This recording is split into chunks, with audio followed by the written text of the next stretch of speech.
الحمد لله نحمده ونستعينه ونستغفره ونعوذ بالله من شرور أنفسنا ومن سيئات أعمالنا من يهده الله فلا مضل له ومن يضلل فلا هادي له وأشهد أن لا إله إلا الله وحده لا شريك له وأشهد أن محمدًا عبده ورسوله يا أيها الذين آمنوا اتقوا الله حق تقاته ولا تموتن إلا وأنتم مسلمون يا أيها الناس اتقوا ربكم الذي خلقكم من نفس واحدة وخلق منها زوجها وبث منهما رجالا كثيرا ونساء واتقوا الله الذي تساءلون به والأرحام إن الله كان عليكم رقيبا يا أيها الذين آمنوا اتقوا الله وقولوا قولا سديدا يصلح لكم أعمالكم ويغفر لكم ذنوبكم ومن يطع الله ورسوله فقد فاز فوزا عظيما أما بعد فإن خير الحديث كتاب الله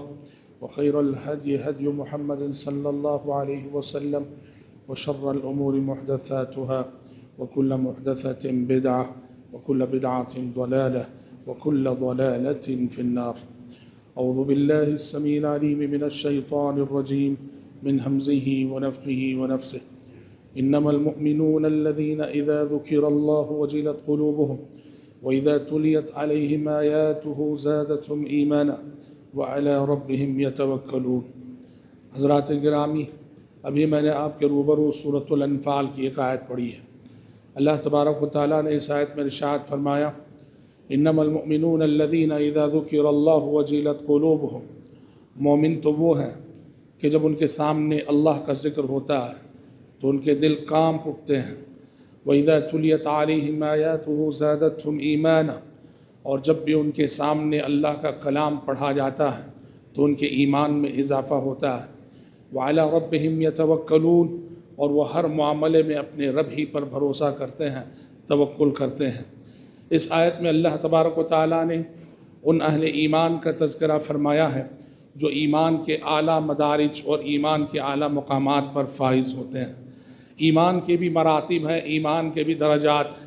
خوش نصیب ہیں وہ لوگ جو ایمان کے اعلیٰ مدارج پہ پہنچتے ہوں اور ایمان کے اعلیٰ مقامات پہ زندگی میں قائم رہتے ہوں. بھائیو، دنیا میں ایمان کا ایک مقام وہ ہے جہاں آدمی کو اپنے ایمان میں، اپنی بندگی میں، اپنی عبادت میں ایک قسم کی لذت کا احساس ہوتا ہے.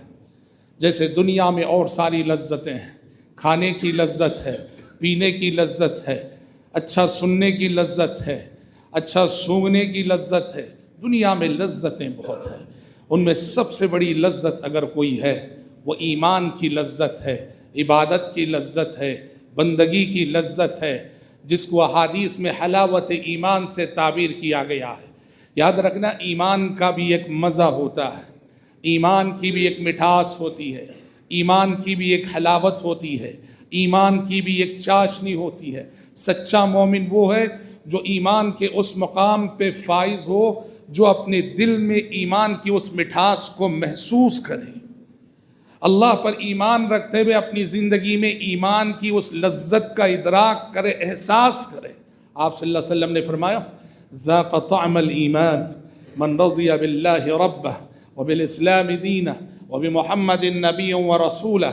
ایمان کا مزہ چکھ لیا وہ شخص جو راضی ہو گیا اللہ سے رب ہونے کے اعتبار سے، راضی ہو گیا محمد صلی اللہ علیہ وسلم سے نبی اور رسول ہونے کے اعتبار سے، راضی ہو گیا اسلام سے. آپ صلی اللہ علیہ وسلم نے ایک دوسری حدیث میں ارشاد فرمایا ثلاث من کن فیہ وجد بہن حلاوت الایمان.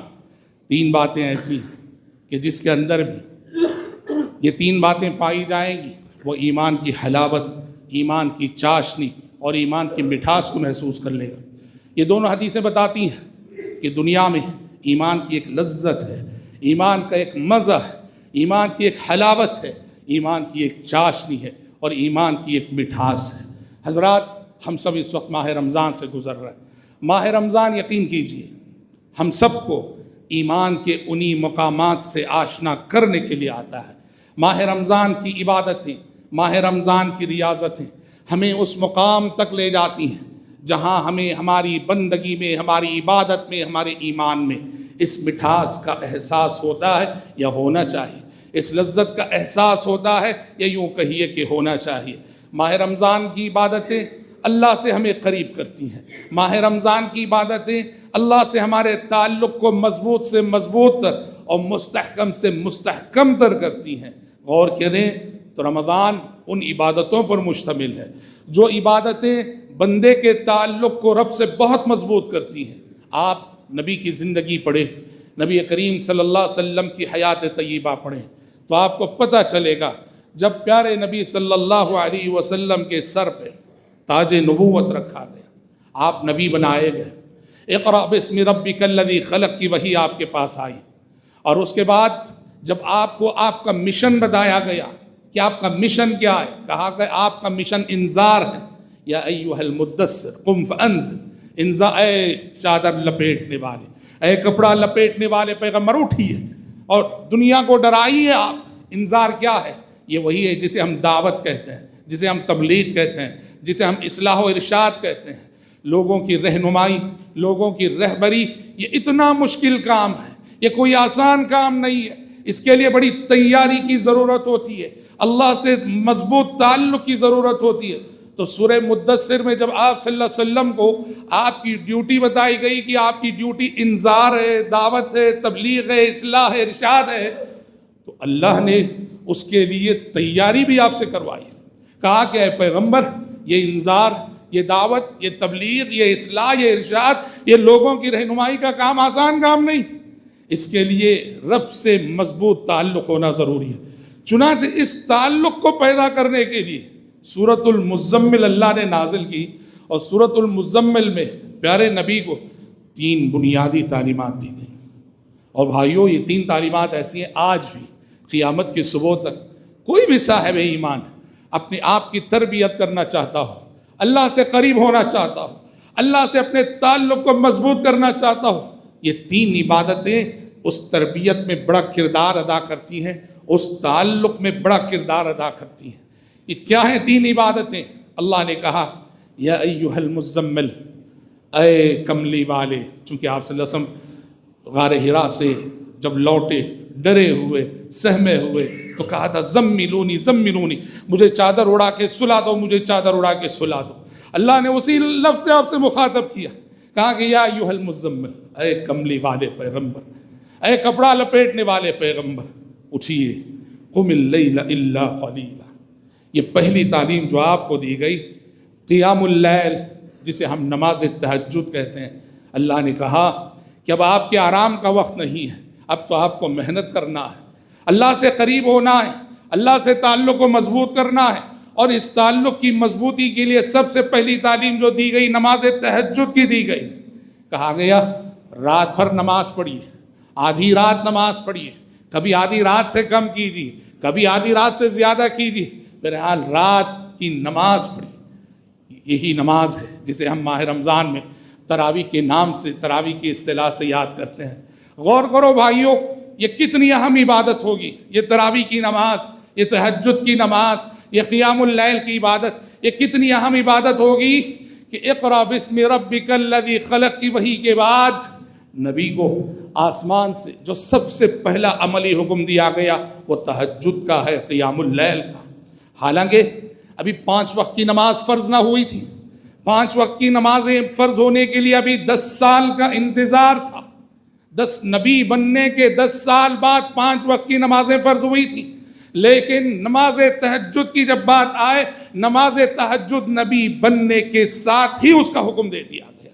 اور بعض اہل علم تو یہاں تک لکھتے ہیں کہ نماز تہجد امت کے لیے نفل صحیح، پیارے نبی کے لیے واجب تھی، یہاں تک بعض اہل علم نے لکھا ہے، اس سے بہرحال نقطہ نظر کا اختلاف ہو سکتا ہے۔ تو 5 نمازیں جب فرض نہ تھیں، تہجد کا حکم دیا گیا۔ اور آپ کی تہجد کا عالم کیا تھا؟ آپ کی تہجد کا عالم کیا تھا؟ اللہ اکبر! آج کی نسلوں میں وہ صبر نہ رہا، میرے اندر آپ کے اندر وہ صبر یقیناً نہ رہا اور نہیں رہا۔ اسلاف کے تہجد، پیارے نبی کی تہجد کی صفت کیا تھی؟ اللہ رب العالمین سے یہ اس عبادت میں آپ صلی اللہ علیہ وسلم کیسے جڑتے تھے؟ آپ اندازہ کیجئے، حذیفہ بن یمان رضی اللہ عنہ ایک رات کا ماجرا بیان کرتے ہوئے حذیفہ بن یمان رضی اللہ عنہ کہتے ہیں، ایک رات میں نبی کریم صلی اللہ علیہ وسلم کے ساتھ کھڑا ہو گیا نماز تہجد کے لیے۔ آپ نماز پڑھ رہے تھے، میں جا کے کھڑا ہو گیا آپ کے ساتھ۔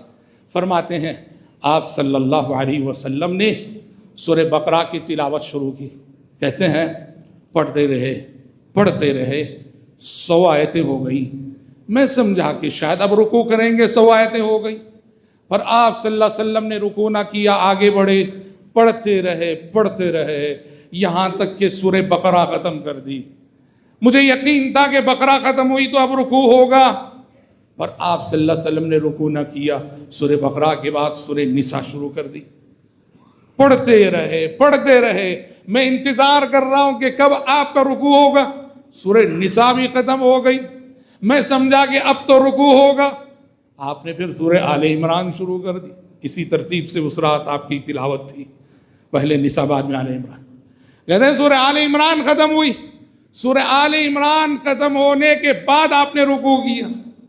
اللہ اکبر، بقرہ، نساء، آل عمران۔ آج اجزاء کی ترتیب دیکھو، 5.25 پارے، 5.25 پارے۔ اچھا تلاوت بھی کیسی بھائی، ہاں، ایک رکعت کی مقدار ہے تلاوت 5.25 پارے، اسے کہتے ہیں بندگی۔ اللہ اکبر۔ اور تلاوت بھی کیسی، اللہ اکبر۔ فرماتے ہیں حذیفہ بن یمان رضی اللہ عنہ، ان 5.25 پاروں کی تلاوت کے درمیان آیات کے معنی اور مفاہیم کے مطابق رک کر نبی دعائیں کر رہے تھے۔ سنن و نوافل میں یاد رکھنا، سنت ہے، مستحب ہے، اجازت ہے کہ آپ درمیان تلاوت دعا کر سکتے ہیں۔ آیات فرض کرو جنت کا تذکرہ، جنت کی آیتوں سے گزر رہے ہیں، سنن و نوافل میں اجازت ہے آپ نماز کی حالت ہی میں کہیں تلاوت کے درمیان اللہم انی اسألک الجنہ، اللہم انی اسألک الجنہ۔ جہنم کی آیتوں سے گزر رہے ہیں، آپ کو اجازت ہے آپ نماز کے دوران دعا کر سکتے ہیں اللہم اجرنی من النار، اللہم اجرنی من النار۔ آپ فرض کرو سورہ نساء کی آیت سے گزرے وَاسْأَلُوا اللَّهَ مِن فَضْلِهِ، اللہ سے اس کا فضل مانگو، آپ کو اجازت ہے آپ دعا کر سکتے ہیں حالت قیام میں اللہم انی اسألک من فضلک۔ کہتے ہیں 5.25 پارے نبی نے پڑھے اس صفت کے ساتھ کہ درمیان میں رک کر آپ دعائیں کر رہے تھے۔ اچھا فرماتے ہیں اس کے بعد آپ نے رکوع کیا، کہتے ہیں فَكَانَ رُكُوعُهُ قَرِيبًا مِّن قِيَامِهِ، آپ رکوع میں جو گئے اتنا لمبا رکوع کیا کہ رکوع تقریباً آپ کے قیام کے برابر تھا۔ رکوع آپ کے، صحیح مسلم کی حدیث ہے، رکوع آپ کے قیام کے برابر تھا۔ سوچو کہ کتنے مرتبے اللہ کی تسبیح نہیں پڑھی ہوگی آپ نے۔ رکوع سجود میں سبحان ربی العظیم اور سبحان ربی الاعلیٰ کے علاوہ بہت ساری دعائیں حدیثوں سے ثابت ہیں۔ ایسے لمبے رکوع اور لمبے سجود میں یقیناً پیارے نبی صلی اللہ علیہ وسلم سبحان ربی العظیم اور سبحان ربی الاعلیٰ کے علاوہ یہ اور ساری دعائیں بھی یقیناً پڑھتے رہتے تھے۔ ہمارا مسئلہ یہ ہماری عبادت عادت بن گئی، ہمارے سجدے اور رکوع کی ایک لمٹ ہے، وہ وقت گزرتے ہی ہم اٹھے خود بخود اٹھ جاتے ہیں، ارادہ کرنے کی بھی ضرورت نہیں، ہمارا سر خود بخود اٹھ جاتا ہے، ہماری عبادت عادت بن گئی ہے۔ نبی کریم صلی اللہ علیہ وسلم کی ایک رکعت کی یہ صفت حضرت، اچھا دیکھیے اس کا یہ مطلب نہیں کہ 8 رکعت اس رات پیارے نبی نے اسی صفت سے پڑھی تھی، یہ بات نہیں، کیونکہ منکرین حدیث نے اس حدیث پہ اعتراض کیا، کیا کہا کہ اگر 1 رکعت ایسی تو 8 رکعت کے لیے کتنا ٹائم چاہیے اور یہ ناممکن ہے۔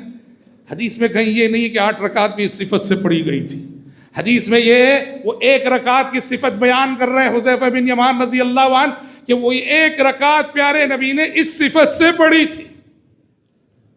تو یاد رکھنا یہ لذت بندگی ہے، یہ لذت عبادت ہے، یہ حلاوت ایمانی ہے۔ انسان کو جب اس کا ادراک ہو جاتا ہے، اس کا احساس ہو جاتا ہے، تو پھر جو تکلیفیں ہیں ان تکلیفوں پر یہ لذت غالب آتی ہے اور اللہ کی بندگی کے راستے میں وہ بڑی بڑی مشقتوں کو برداشت کرنے لگتا ہے۔ یہ تعلق باللہ کے لیے پہلی تعلیم جو سورہ مزمل میں دی گئی، قیام اللیل، نماز تہجد، تراویح جسے کہتے ہیں۔ دوسری تعلیم دی گئی تعلق باللہ کے لیے، جو بھی اللہ سے قریب ہونا چاہتا ہے اس کے لیے دوسرا اسٹیپ ہے کہیے، دوسرا ذریعہ ہے کہیے، دوسرا وسیلہ ہے کہیے، وہ ہے قرآن سے تعلق۔ چنانچہ کہا گیا وَرَتِّلِ الْقُرْآنَ تَرْتِيلًا، اے پیغمبر ٹہر ٹہر کر قرآن پڑھی۔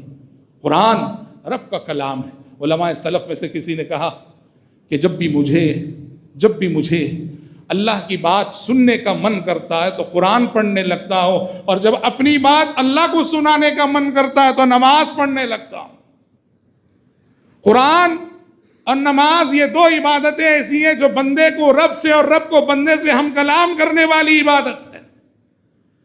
اسی لیے آپ صلی اللہ علیہ وسلم نے قرآن پڑھنے پہ ابھارا، اور اللہ نے یاد رکھیے یہ جو انسانی دل ہے نا، انسانی دل کے چین، سکون، راحت، اطمینان کے سارے سامان کو اللہ نے اس کتاب کے اندر رکھ دیا۔ جو اس سے جڑ جائے گا، اللہ کے کلام سے جڑ جائے گا، وہ زندگی کے کسی بھی مرحلے میں وہ ہمت نہیں ہارے گا، وہ پست نہیں ہوگا، اور وہ ہزار مصائب و آلام میں گر کر بھی مطمئن رہے گا، ثابت قدم رہے گا۔ حیرت انگیز کتاب ہے قرآن۔ پیارے نبی دعوتی زندگی میں زخم پر زخم کھائے جاتے تھے، دکھی ہوتے تھے، غمزدہ ہوتے تھے، آسمان سے فوراً جبریل امین تشریف لاتے، قرآن کی وحی لے کر آتے، اور قرآن کی وحی کیا سنتے آپ صلی اللہ علیہ وسلم؟ یہ وحی آپ کے سارے زخموں کا مرہم بن جایا کرتی تھی، آپ کا ہر زخم قرآن کی وحی سے مندمل ہو جایا کرتا تھا۔ تو بھائیو، تعلق باللہ، اللہ سے قریب ہونے اور اللہ سے جڑنے کا دوسرا بڑا ذریعہ قرآن سے تعلق ہے۔ قرآن سے جڑ جاؤ۔ یہ شہر القرآن ہے، یہ قرآن کا مہینہ، یہ قرآن سے جوڑنے کے لیے ہمیں آتا ہے۔ اس مہینے میں بھی جو قرآن سے دور ہوں بدنصیب ہے وہ۔ اور یاد رکھو، قرآن سے یہ جو تعلق ہے بنیادی طور پر سب سے پہلے تلاوت کے اعتبار سے قرآن ہمیں خود پڑھنا چاہیے۔ جنہیں نہیں آتا ہے وہ پڑھیں، سیکھیں، پڑھیں۔ آپ نے فرمایا اقرأوا القرآن فإنه يأتي يوم القيامة شفيعا لأصحابه۔ کہا کہ قرآن پڑھا کرو کہ قرآن اپنے پڑھنے والوں کے حق میں روز قیامت سفارشی بن کر آئے گا۔ پھر آپ نے کہا اقرأوا الزہراوین، آپ نے خاص طور پر سورہ بقرہ اور آل عمران کا تذکرہ کرتے ہوئے کہا ان دو روشن سورتوں کو پڑھا کرو۔ فإنهما تأتيان يوم القيامة كأنهما غمامتان أو غيايتان أو كأنهما فرقان من طير صواف تحاجان عن أصحابهما۔ یہ دو صورتیں سورہ بقرہ اور آل عمران دو سائبانوں کی شکل میں آئیں گی، دو بادلوں کی شکل میں آئیں گی، اپنے پڑھنے والے کو حشر کے میدان میں سایہ دیں گی، یا صف بستہ پرندوں کے دو جھنڈ کی شکل میں آئیں گی، اور اللہ رب العالمین سے کے پاس اپنے پڑھنے والوں کے حق میں حجت قائم کریں گی یہ دو صورتیں۔ تو قرآن سے ہمارا تعلق ایک تو تلاوت کا، اور جیسے قرآن پڑھنا باعث اجر و ثواب ہے، ویسے یاد رکھنا قرآن سننا بھی باعث اجر و ثواب ہے۔ جو ہمارے بھائی کسی وجہ سے قرآن پڑھنا نہیں سیکھتے، نہ سیکھے ہو، اور ابھی سیکھنا دشوار ہو، عمر کے اس مرحلے میں پہنچ گئے، سننے کی عبادت کرو۔ قرآن سننا بھی عبادت ہے۔ آج سوشل میڈیا کا زمانہ ہے، دنیا کے ہر اچھے قاری اور ائمہ حرمین کی اچھی اچھی تلاوتیں ہر جگہ دستیاب ہیں۔ قرآن سنو، قرآن کا سننا بھی باعث اجر و ثواب ہے۔ جس نبی پہ آسمان سے قرآن نازل ہوا وہ نبی بھی قرآن سننے کو پسند کرتے تھے۔ ابن مسعود سے کہا ابن مسعود قرآن سناؤ۔ ابن مسعود رضی اللہ عنہ کہتے ہیں میں قرآن سنانے لگا، سورہ نساء پڑھنے لگا، پہلے نبی سننے لگے، یہاں تک کہ پڑھتے پڑھتے سورہ نساء کی ایک آیت پہ پہنچا فَكَيْفَ إِذَا جِئْنَا مِن كُلِّ أُمَّةٍ بِشَهِيدٍ وَجِئْنَا بِكَ عَلَىٰ هَؤُلَاءِ شَهِيدًا۔ اس وقت کیا عالم ہوگا جب ہم ہر امت سے حشر کے میدان میں ایک گواہ کو اٹھا کھڑا کریں گے، اور اے محمد آپ کو اس امت میں گواہ بنا کے لائیں گے۔ ابن مسعود کہتے ہیں اس آیت پہ جب پہنچا آپ نے کہا حسبک حسبک۔ ابن مسعود رک جاؤ، ٹہر جاؤ۔ ابن مسعود کہتے ہیں میں نے تلاوت رکائی اور چہرہ اٹھا کے دیکھا، کیا دیکھتا ہوں؟ آپ کی آنکھوں سے زاروں قطار آنسو جاری ہیں، حشر کی عدالت کے اس مقام کا تصور کر کے جو مقام شہادت ہے، جب اللہ کے نبی کو اللہ بعزت گواہ اس امت کے لیے اٹھا کھڑا کرے گا، اس مقام کی عظمت کے تصور سے پیارے نبی آپ دیدہ ہیں، روئے جا رہے ہیں۔ آپ اپنے صحابہ سے قرآن، ابی بن کعب سے کہا ابی رب نے حکم دیا ہے کہ تم سے قرآن سن۔ ابی بن کعب نے کہا اللہ کے نبی کیا اللہ نے میرا نام لیا؟ کہا کہ ہاں اللہ نے تمہارا نام لے کے کہا۔ رو دیے ابی بن کعب رضی اللہ عنہ کہ رب العزت میرا نام لے کے کہے۔ اور آپ نے سورہ بینہ ان کی زبانی سنی، اور آپ اپنے صحابہ کی زبانی جب قرآن سنتے تھے، اچھی آواز میں سنتے تھے، حوصلہ افزائی کرتے تھے، ان کی ہمت افزائی کرتے تھے، خصوصاً وہ صحابہ جن صحابہ کو اللہ نے اچھی آواز سے نوازا تھا۔ ابو موسیٰ اشعری رضی اللہ عنہ کی تلاوت سن لی، ان کے گھر سے گزرتے ہوئے، ان کو خبر نہ تھی، رک کے سنتے رہے اور تلاوت ختم ہونے کے بعد چلے گئے۔ اور دوسرے دن ابو موسیٰ اشعری جب گئے، آپ صلی اللہ علیہ وسلم نے کہا، ابو موسیٰ رات تمہاری تلاوت میں نے سنی، کہا لقد اوتیت مزمارا من مزامیر آل داؤد، کیا انداز ہے تمہارا، کیا آواز ہے تمہاری، کیا لہجہ ہے تمہارا۔ کہا لگتا ہے اللہ نے تمہیں داؤد علیہ السلام کی سروں میں سے ایک سر دے دی ہے، داؤد علیہ السلام کی آواز کا ایک حصہ تمہیں مل گیا ہے۔ ابو موسیٰ اشعری کو اتنی خوشی ہوئی رضی اللہ اس بات کو سن کے، تو کہنے لگے اللہ کے نبی آپ سن رہے تھے کیا رات کو؟ کہا کہ ہاں سن رہا تھا۔ کہا اے اللہ کے نبی اگر مجھے معلوم ہوتا کہ آپ سن رہے لحبرتہ لک تحبیرا، اور زبردست انداز میں پڑھا ہوتا میں، اگر مجھے معلوم ہوتا کہ آپ سن رہے، تاکہ نبی کی دعا لے سکیں۔ یہ ریاکاری نہیں، نبی کی دعا لینے کے لیے، سمجھ رہے؟ ہاں، نبی کو خوش کر کے نبی کی دعا لینا سعادت کا مقام ہے۔ کہا مجھے معلوم ہوتا کہ آپ سن رہے تو اور زبردست انداز میں پڑھتا، اور اچھے انداز میں قرآن پڑھنے والے کو آپ نے بشارت سنائی، الماہر بالقرآن مع السفرۃ الکرام البررہ، مہارت کے ساتھ قرآن پڑھنے والا وہ فرشتوں کی صحبت اسے نصیب ہوگی، فرشتوں کی رفاقت نصیب ہوگی، ان فرشتوں کی صحبت جو اللہ اور رسولوں کے درمیان سفیر رہے، ان فرشتوں کی صحبت نصیب ہوگی۔ تو قرآن سے تعلق کا دوسرا پیمانہ، دوسرا معیار قرآن سننا، اور قرآن پڑھنے اور سننے کے بعد بھائیوں ہم میں سے ہر شخص کے لیے ضروری ہے قرآن حفظ کرنا۔ ہاں پورے قرآن کا حفظ سب کے لیے دشوار ہوگا، جتنا یاد کر سکتے ہو۔ میں کہتا ہوں کہ ہم میں سے ہر شخص کو کم سے کم وہ آیتیں اور وہ چھوٹی چھوٹی سورتیں جو عام طور پہ مغرب عشاء میں پڑھی جاتی ہیں نا، وہ آیتیں، وہ چھوٹی سورتیں ہم میں سے ہر شخص کو یاد کرنے کی کوشش کرنی چاہیے۔ سمجھ رہے؟ سورۃ الحشر کا آخری رکوع ہے مثلا، آیت الکرسی ہے مثلا، آمن الرسول ہے سورۃ البقرہ کی آخری آیت ہے مثلا، ہاں پارہ ام کی چھوٹی چھوٹی صورتیں ہیں، حفظ کرنا چاہیے۔ یہ حفظ بھی اس لیے کہ جس سینے میں قرآن محفوظ ہو بڑا مبارک ہوتا ہے وہ سینہ۔ پیارے نبی نے کہا دجال کا فتنہ کتنا بڑا فتنہ، آپ نے کہا کہ مجھ سے پہلے گزرے ہر نبی نے اس فتنے سے اپنی امت کو ڈرایا، لیکن اللہ اکبر، آپ نے کہا اس فتنے سے بچنا ہوتا آسان نسخہ بتایا، قرآن کی 10 آیتیں حفظ کرنا۔ 10 آیتیں حفظ، پڑھنا نہیں، حفظ کرنا۔ کون سی؟ سورہ کہف کی ابتدائی 10 آیت۔ کہا جو سورہ کہف کی ابتدائی 10 آیتیں حفظ کر لے وہ دجال کے فتنے سے بچا لیا جائے گا، دجال کے فتنے سے محفوظ رہے۔ تو قرآن پڑھنا، قرآن سننا اور قرآن حفظ کرنا، یہ تینوں طرح کا تعلق ہم میں سے ہر شخص کا اللہ کی کتاب قرآن سے ہونا چاہیے۔ سورۃ المزمل میں تربیت کے حوالے سے، تعلق باللہ کے حوالے سے یہ دوسری تعلیم قرآن سے تعلق۔ تیسری تعلیم جو سورہ مزمل میں دی گئی اور جس سے ہر شخص اپنے رب سے اپنے تعلق کو مضبوط کرتا ہے وہ ہے ذکر باری تعالی۔ چنانچہ اللہ نے کہا وَاذْكُرِ اسْمَ رَبِّكَ وَتَبَتَّلْ إِلَيْهِ تَبْتِيلًا، اے پیغمبر آپ اپنے رب کے نام کا ذکر کیجئے اور دنیا و ما فیہا سے بے نیاز ہو کے اللہ کی جانب ہو جائیے۔ ذکر باری تعالی، اللہ کے نام کا ذکر۔ ذکر بہت بڑی عبادت ہے، بڑی عبادت بھی اور آسان عبادت بھی، اس کا کوئی وقت نہیں، جب چاہے جہاں چاہے آپ کر سکتے ہیں۔ لا يزال لسانك رطبا من ذکر اللہ، ایک صحابی کو آپ نے نصیحت کرتے ہوئے کہا کہ تمہاری زبان ذکر الہی تر ہے، کثرت سے ذکر کرنا چاہیے، اور خاص کر وہ اذکار بھائیوں جو پڑھنے میں تو مختصر ہیں مگر جن کی فضیلت بہت آئی ہے، ان اذکار کا اہتمام کرو۔ خاص کر سبحان اللہ وبحمدہ سبحان اللہ العظیم، یا سبحان اللہ وبحمدہ عدد خلقہ ورضا نفسہ وزنۃ عرشہ ومداد کلماتہ، یا پھر یہ جو ذکر ہے سبحان اللہ والحمد للہ ولا الہ الا اللہ واللہ اکبر، یہ اتنا فضیلت والا ذکر ہے۔ 4 کلمات، سبحان اللہ والحمد للہ ولا الہ الا اللہ واللہ اکبر، بڑی فضیلت والا ذکر ہے۔ الباقیات الصالحات کی تفسیر اسے ذکر سے کی گئی. سورہ کہف میں جس الباقیات الصالحات کا ذکر ہے کہا اس سے مراد یہ ذکر ہے.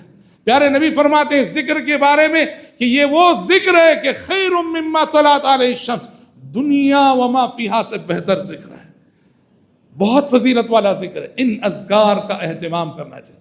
اسے دیکھو جو دل میں ہوتا ہے نا اس کی یاد زبان پہ آ ہی جاتی ہے. جو دل میں ہوتا ہے اس کا تذکرہ زبان پہ آ ہی جاتا ہے. دل میں اللہ سے اگر سچی محبت ہے اس محبت کا اظہار ذکر کی عبادت کی شکل میں ہونا چاہیے. یہ 3 عبادتیں جو سورہ مزمل میں آپ کو جن کا حکم دیا گیا اپنے تعلق کو رب سے مضبوط کرنے کے لیے، ماہ رمضان میں بھی یہ تینوں عبادتیں موجود ہیں. اس طرح گویا رمضان کا یہ مہینہ مجھے آپ کو رب سے اتنا قریب کرتا ہے ہمیں اس مقام پہ فائز کرتا ہے جہاں لذت بندگی کا احساس ہمیں. دنیا میں جیسے میں نے کہا لذتیں بہت ہیں لیکن بہت سارے لوگ اس حقیقی لذت سے محروم ہیں. اسے علماء سلف کہتے تھے کم من الناس خرجوا من الدنیا وما ذاقوا ألذ ما فيها. کہتے تھے کتنے لوگ ہیں دنیا میں آئے اور دنیا سے چلے بھی گئے اور انہوں نے دنیا کی سب سے مزیدار چیز کا مزہ نہیں چکھا. اور کون سی چیز ہے؟ ایمان، عبادت، بندگی.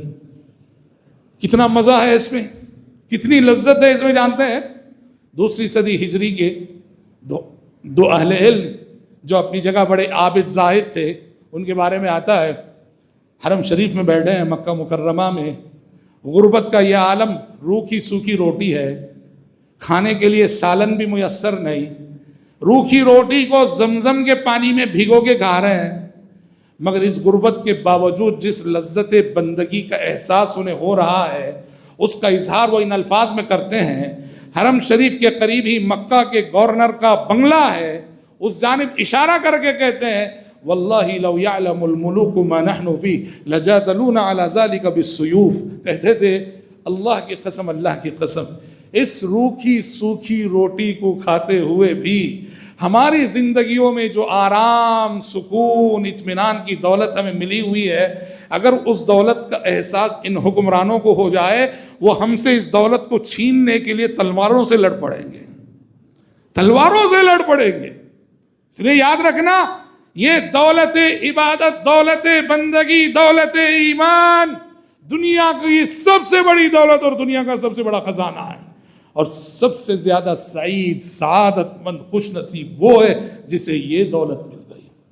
رمضان کا مہینہ ہم سب کو اسی دولت سے سرخرو کرنے کے لیے آتا ہے اور آیا ہے. بھائیو الحمدللہ 2 عشرے ہم نے گزار دیے، 3 عشرے میں آج سے ہم داخل ہونے والے ہیں. سب سے پہلے تو ہم دعا کرتے ہیں کہ 2 عشروں میں جو بھی ٹوٹی پوٹی عبادتیں ہم سے ہوئی رب العزت اپنے فضل و کرم سے قبول فرما لے، اور رب العزت ہمارا شمار ان خوش نصیبوں میں فرما دے جن کے سلسلے میں پیارے نبی نے مغفرت اور رحمت کی نویدیں اور مسرتیں سنائی ہیں. اللہم آمین. آخری عشرہ یہ وہ عشرہ ہے، رمضان کا پورا مہینہ ہی عبادت کا ہے لیکن آخری عشرہ سمجھو عبادت کی انتہا، عبادت کا عروج. ماں عائشہ صدیقہ رضی اللہ عنہ فرماتی ہیں کان النبی صلی اللہ علیہ وسلم اذا دخل العشر شد میزرہ واحیا لیلہ وایقظ اہلہ. آپ کا معمول تھا کہ آخری عشرہ جب داخل ہوتا کمر کس لیتے اور پوری راتیں جاگ کر گزارتے. نہ صرف جاگتے، سارے فیملی ممبرز کو جگایا کرتے تھے. اس لیے یاد رکھنا مستحب سنت یہ ہے کہ آخری عشرے کی 10 راتیں بھی عبادت میں جاگی جائیں، زیادہ سے زیادہ عبادت کی جائے. طاق راتیں صرف 5 راتیں 21، 23، 25، 27، 29 یہ پیارے نبی صلی اللہ علیہ وسلم نے شب قدر پانے کے لیے، جو صرف شب قدر پانے کی جستجو رکھتے ہو تو کہا کہ شب قدر ان 5 میں سے کوئی ایک رات ہوا کرتی ہے. اس کے لیے کہا کہ وہ طاق راتوں میں ہوتی ہے. ورنہ جاگنے کی اگر بات ہے تو افضل یہ ہے کہ یہ 10 راتیں بھی پورا عشرہ جاگنا چاہیے. پورے عشرے میں زیادہ سے زیادہ رب العالمین کی عبادت اور بندگی کرنی چاہیے. اور بھائیوں بہت اچھی بات ہے کہ آخری عشرہ جب بھی آتا ہے تو الحمدللہ ثم الحمدللہ مرد ہوں کہ عورتیں بڑی تعداد میں اعتکاف کی عبادت کا اہتمام کرتے ہیں، الحمدللہ، مرد بھی، عورتیں بھی، تاکہ بچے بھی۔ لیکن جو دیکھا گیا، جو دیکھا جا رہا ہے، وہ کیا ہے جانتے ہیں؟ واقعتاً کچھ اللہ کے بندے، کچھ اللہ کی بندیاں، ان کا اعتکاف ہوتا ہے، واقعی وہ عبادت کے لیے بیٹھتے ہیں اور اپنا وقت عبادت میں لگاتے ہیں، لیکن معاف کیجئے، پچھلے چند سالوں سے جو دیکھا جا رہا ہے، خصوصاً مردوں میں بھی کچھ اور خواتین میں سب سے زیادہ، اعتکاف کے نام پر عبادت تو نہیں ہوتی، اعتکاف تو نہیں ہوتا، کھیل تماشا ہوتا ہے، کھیل تماشا ہوتا ہے، مساجد کے احترام کو پامال کیا جاتا ہے، غلط مقاصد کے لیے اعتکاف کی عبادت کا استعمال ہوتا ہے۔ سننے میں آتا ہے اپنی نوجوان بچی کو لا کے اعتکاف میں بٹھاتے ہیں، مقصد یہ ہوتا ہے کہ اچھے رشتے آئیں، نہ عبادت ہے نہ عبادت ہوتی، بالکل نہیں۔ اگر آپ کے کا اعتکاف ایسا ہے کہ مسجد کی حرمت پامال ہو رہی ہے، خدا را مت بیٹھیے اس اعتکاف۔ یہ اعتکاف کی بھی توہین ہے، مسجد کی بھی توہین ہے۔ کیسے کیسے حادثات ہوئے ہم بول نہیں سکتے، ایسے حادثات ہوئے اور ہو رہے ہیں۔ اعتکاف ایک بہت عظیم روحانی عبادت ہے جو یکسوئی چاہتی ہے، تنہائی چاہتی ہے، اور تنہائی ہوتی ہی نہیں، تنہائی ہوتی ہی نہیں۔ ایک اعتکاف میں بیٹھے تو ملنے والوں کا تانتا بندھا رہتا ہے، جیسے ہسپتال میں کسی پیشنٹ کی عیادت کے لیے جاتے ہیں، اعتکاف میں کیا بیٹھے رشتہ داروں کا سلسلہ شروع ہوتا ہے۔ یہ سب اچھی بات نہیں۔ اعتکاف کی خصوصیت ہی ہے تنہائی، اور تنہائی کی عبادت اور یکسوئی۔ اس لیے اعتکاف میں صرف وہ بہنیں بیٹھے اور وہ بھائی بیٹھے جو واقعتاً عبادت کا شعور رکھتے اور عبادت کے جذبے سے بیٹھنا چاہتے ہوں۔ خامخواہ کی اعتکاف کے نام پہ مسجدوں کی بے حرمتی کرنا اور مسجد کے شاعر کا لحاظ نہ رکھنا، یہ اچھی بات نہیں ہے۔ اور الحمدللہ جو لوگ اس کا اہتمام کرتے ہیں اور واقعی عبادت کرتے ہیں، ہم دیکھتے ہیں اعتکاف کی عبادت ان کی زندگیوں میں ایک انقلابی عبادت ثابت ہوتی ہے۔ بہت سارے لوگ ہیں جن کی زندگیوں کو اعتکاف کی عبادت میں بدلا ہے۔ ایسا اعتکاف بہت اچھی بات ہے، ورنہ اعتکاف کے نام پر یہ کھیل تماشا خدا را مت کیجیے۔ خصوصاً خواتین سے ہم درخواست کرتے ہیں، خواتین میں اعتکاف وہ خواتین بیٹھے، عمر رسیدہ بڑی عمر والی نوجوان لڑکیاں جو اعتکاف میں بیٹھتی ہیں تو بہت سارے مسائل ہوتے ہیں، بہت سارے فتنے ہوتے ہیں۔ آپ اپنے گھر ہی میں رہیے اور گھر ہی میں رہ کے زیادہ سے زیادہ رب العالمین کی عبادت کیجیے۔ بہرحال رب العزت سے ہم دعا کرتے ہیں کہ پروردگار عالم اس آخری عشرے کی ہم سب کو قدر کرنے کی توفیق عطا فرمائے۔ اللہ رب العزت لیلۃ القدر کی عبادتوں سے اللہ ہم سب کو مالا مال فرمائے۔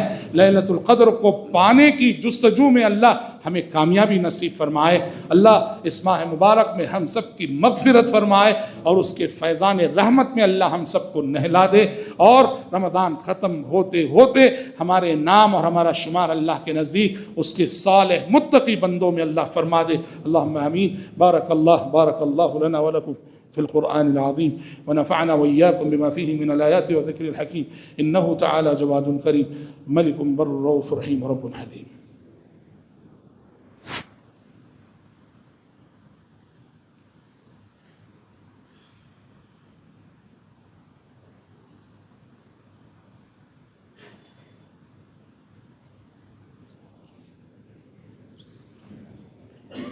إن الحمد لله نحمده ونستعينه ونستغفره ونعوذ بالله من شرور أنفسنا ومن سيئات أعمالنا، من يهده الله فلا مضل له ومن يضلل فلا هادي له، وأشهد أن لا إله إلا الله وحده لا شريك له، وأشهد أن محمدًا عبده ورسوله.